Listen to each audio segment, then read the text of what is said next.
நம்ம சேனலில் பயோகிராஃபிலாம் பார்க்குறோம். அந்த வகையில் இன்னைக்கு யாருடைய பயோகிராஃபினால தான் போச்சு கெஸ் பண்ணியிருப்பீங்க. ஆமாங்க, சிறகடிக்க ஆசை செல்வம் பற்றி தான் பார்க்க போகிறோம். இவரை பற்றி பார்க்குறதுக்கு முன்னாடி இது வரைக்கும் யாரெல்லாம் நம்ம சனி சமூகம் சேனலை சப்ஸ்கிரைப் பண்ணலையோ அவங்க எல்லாரும் மறக்காமல் சப்ஸ்கிரைப் பண்ணிவிட்டு பக்கத்தில் இருக்க பெல் ஐக்கனையும் மறக்காமல் ப்ரெஸ் பண்ணிவிடுங்க. சிறகடிக்க ஆசை சீரியல் பார்த்திங்கன்னா முத்து மீனா இருந்த பேரை விட முத்து செல்வம் இந்த ஒரு பேருக்கு நல்ல ஒரு வரவேற்பு கிடைச்சிருக்கு. ஏன்னா இது போல் ஒரு நட்பு எல்லாருடைய வாழ்க்கையிலும் இருக்கணும் அப்படின்னு ஆசைப்படுற வகையில் தான் இந்த சீரியலில் வர 2 கதாபாத்திரங்களும். கண்டிப்பாக செல்வம் கேரக்டர் இப்போ ஃபேமஸ் ஆனவர் நம்ம நினச்சிருப்போம். ஆனால் கிட்டத்தட்ட 20 வருடங்களாக இவர் இந்த இண்டஸ்ட்ரியில் இருந்து தான் இருக்கார்.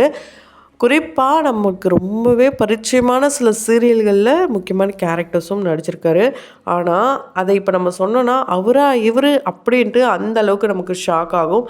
ஸோ சூப்பரான ஒரு டிரான்ஸ்ஃபர்மேஷன் வீடியோ தான் அப்படின்னு சொல்ல முடியும். அண்ட் இவரை பற்றி நிறைய இன்ட்ரெஸ்டிங்கான விஷயங்களை தொடர்ந்து இந்த வீடியோவில் பார்க்கலாம். அதுக்கு முன்னாடி எனக்கு செல்வம் கேரக்டர் ரொம்ப பிடிக்கும்ட்டு யாரெல்லாம் சொல்கிறீங்களோ அவங்க கமெண்ட் பாக்ஸில் ரெட் டாட்டினோட கமெண்ட் பண்ணுங்கள். சிறகடிக்க ஆசை சீரியலில் செல்வம் கேரக்டர் இப்போ ஜெயிலுக்கு போயிட்டாரு. அவரை வெளியே கொண்டு வரது தான் முத்துவோடைய வேலை. ஏன் அவர் ஜெயிலுக்கு போயிருப்பாருன்னா போலீஸ் ஆஃபீஸர், அதாவது டிராஃபிக் போலீஸாக நடிக்கிற அருணுடைய அம்மாவுக்கு ஆக்சிடெண்ட் பண்ணுற மாதிரியான சீக்வன்ஸை கொடுத்து அவங்கள காலி பண்ணிடுறாங்க. ஸோ ஆல்ரெடி நிஜத்தில் அந்த கேரக்டர் பண்ணவங்க இறந்து 1 மந்த் ஆகுது. அதை பற்றி நான் வீடியோவை கூட நம்ம சேனலில் அப்டேட் பண்ணியிருக்கோம்.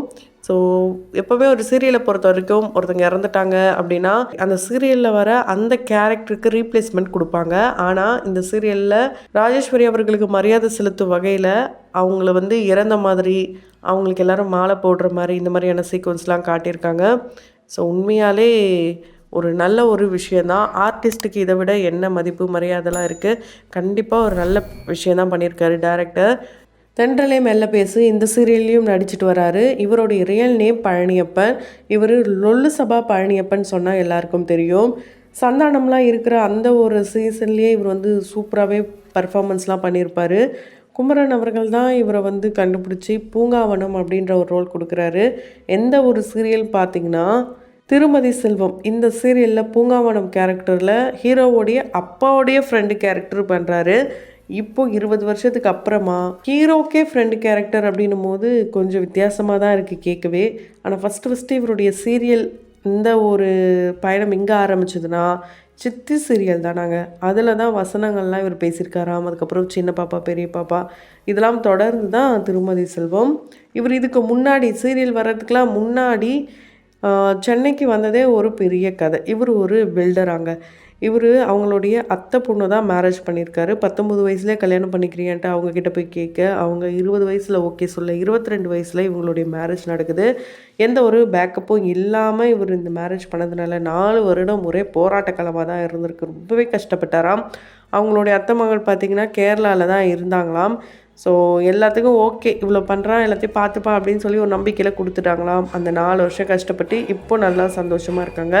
அந்த 4 வருஷம் கஷ்டம் யாருமே படக்கூடாது அப்படின்னா கண்டிப்பாக நீங்கள் ஒரு பேக் சோர்ஸ் வச்சுக்கணும். ஏன்னா கண்டிப்பாக வேலைன்றது ரொம்ப ரொம்ப முக்கியம். வேலையை ஒரு பக்கம் வச்சுட்டு தான் நீங்கள் அடுத்தடுத்த கட்டத்தை நோக்கி போகணும். சினிமாவை மட்டுமே நம்பி ஆரம்ப காலகட்டத்தில் யாரும் வராதிங்க அப்படின்ட்டு ஒரு அட்வைஸும் சொல்லியிருக்காரு அவருடைய ரசிகர்களுக்கு. இவர் வெல்டிங் வேலை பார்க்குறதுக்கு தான் நாகர்கோவிலேருந்து சென்னைக்கே வந்தாராங்க. அங்கே வந்ததும் இவர் வெல்டராக இருக்கிற காலகட்டத்தில் ஏன் வெல்டிங் வேலை பார்த்துக்கிட்டு ஹோட்டலில் சாப்பிட்ணும், ஹோட்டல் வேலையை பார்த்துக்கிட்டே ஹோட்டலில் ஃப்ரீயாக சாப்பிட்லாமே நினச்சி இவர் போனதே 5 ஸ்டார் ஹோட்டலாங்க. அங்கே சவேரா அப்படின்னு ஒரு 5 ஸ்டார் ஹோட்டல். அங்கே வராத நடிகர்களே கிடையாதாம், எல்லாருமே வருவாங்களாம். கவுண்டமணி அவர்களுக்கு இவர் கார் டோரெல்லாம் இவர் ஓப்பன் பண்ணியிருக்காராம், க்ளோஸ் பண்ணியிருக்காராம், இந்த மாதிரிலாம் பண்ணியிருக்காராம். அப்போ கவுண்டமணி சார் எப்போ இது ஆட்டோமேட்டிக் பாப்பெலாம் சொல்லும்போது இல்லை சார் நான் பண்ணுவேன் சார் அப்படின்னு சொல்லும் போது ரொம்ப ஃபன்னாலாம் கவுண்டர் கொடுப்பாராம். அந்த மாதிரி அந்த காலகட்டத்தில் ரொம்பவே ஸ்ட்ரகிள் பண்ண பழனியப்பன் அவர்கள். அதாவது இப்போது 20 வருடத்துக்கு அப்புறமா ஒத்த ஓட்டு முத்தையா அப்படின்ற படத்தில் கவுண்டமணி சார் கூடவே சேர்ந்து நடிக்க ஆரம்பிச்சிட்டாரு. ஸோ இப்படி அந்த டைமில் யாருக்கெல்லாம் இவர் வேலை பார்த்தாரோ எல்லாருக்கூடையும் ஓரளவுக்கு நடிச்சிட்டாராம். ஸோ உண்மையாலே இதெல்லாம் பெரிய விஷயந்தான். இவர் தளபதி விஜய் அவர்கள் கூட ஃப்ரெண்டு கேரக்டர் பண்ணியிருக்காராம். அதாவது செகண்ட் லெவல் ஃப்ரெண்டு. ஃபஸ்ட் லெவல்னால் ஒரு 4 பேர் தான் இருப்பாங்க. செகண்ட் லெவல் தான் 10-20 பேர்லாம் இருப்பாங்களே. அந்த ஒரு 10-20ல் இவரும் ஒரு நபராக நடிச்சிருக்காரு. ஸோ இவர் சினிமா இண்டஸ்ட்ரிக்கு போனதே முக்கிய காரணம் ஃபுட்டு. அங்கே கண்டிப்பாக கிடச்சிக்கிட்டே இருக்குமாம். அந்த ப்ரொடக்ஷன் கம்பெனி எப்போவுமே நல்ல சாப்பாடாக போடுவாங்களாம். அதில் முக்கியமான விஷயம் யாரோட இதுன்னு பார்த்தீங்கன்னா, கேப்டன் அவர்களுடைய மூவியில் இவர் நடிச்சிருக்காராம். உளவுத்துறை, தர்மா, கள்ளழகர் இது போல் மூவிஸில் இவர் நடிக்கிற காலகட்டத்தில் அந்த ப்ரொடக்ஷன் சாப்பாடு அவ்வளோ சூப்பராக இருக்குமாம். கேப்டன்னாலே சாப்பாடு தான். அந்த அளவுக்கு மக்களை ரொம்ப அன்போடு சாப்பாடு போட்டு பார்த்துப்பாராம். அதனாலே நிறைய பேர் அந்த காலகட்டத்தில் கேப்டன் அவர்களுடைய ப்ரொடக்ஷனில் வேலை பார்த்தாங்களாங்க. இந்த மாதிரி பல வருடமாக இவர் இந்த இண்டஸ்ட்ரியில் இருக்கார். ஆனால் நம்ம எல்லாருக்கும் இப்போ வந்து சிறகடிக்க ஆசை இந்த சீரியல் செல்வம் கேரக்டர் மூலிமா தான் தெரியுது. முத்துவா நடிக்கிற வெற்றியாக இருக்கட்டும், செல்வம் நடிக்கிற பழனியாக இருக்கட்டும், இவங்க 2 பேருடைய இந்த காம்போ ரியல் லைஃப்லேயும் ரொம்ப ரொம்ப க்ளோஸாங்க. அவருடைய பர்த்டேக்கெலாம் வந்து இவர் விஷ் பண்ணியிருக்காரு. ஸோ இன்னொரு முக்கியமான விஷயம் என்னென்னா, எந்த நடிகர் அதாவது இவருக்கு மேலே இருக்கிற நடிகர், நடிகைகள் யாராவது வந்து உதவி செய்யணும்னு நினச்சாங்கன்னா, இவர் மூலியமாகவே உதவி செய்கிறாங்க. அந்த வகையில் இவர் ஒரு நாளைக்கு 10 பேருக்காவது சாப்பாடு வாங்கி கொடுக்கறது, அரிசி பருப்பு வாங்கி கொடுக்கறது, வீட்டு மளிகை பொருள் வாங்கி தர்றது, இது போல் நல்ல விஷயங்கள்லாம் இவர் பண்ணிகிட்ருக்காரு. உண்மையாலே இதெல்லாம் பெரிய விஷயம். நிறைய ஃபேன் ஃபாலோவர்ஸ் வந்து இவருக்கு இது மூலியமாகவே இருக்காங்க. நடிப்பை தாண்டி இப்போ இது மூலியமாகவும் இவருக்கு வந்திருக்காங்க. ஒரு நல்ல மனிதர் பழனியப்பன் அப்படின்னே சொல்லலாம். இத்தனை வருஷம் போராட்டத்துக்கு அப்புறம் கிடைச்ச வெற்றினா அது சிறகடிக்க ஆசை சீரியல்.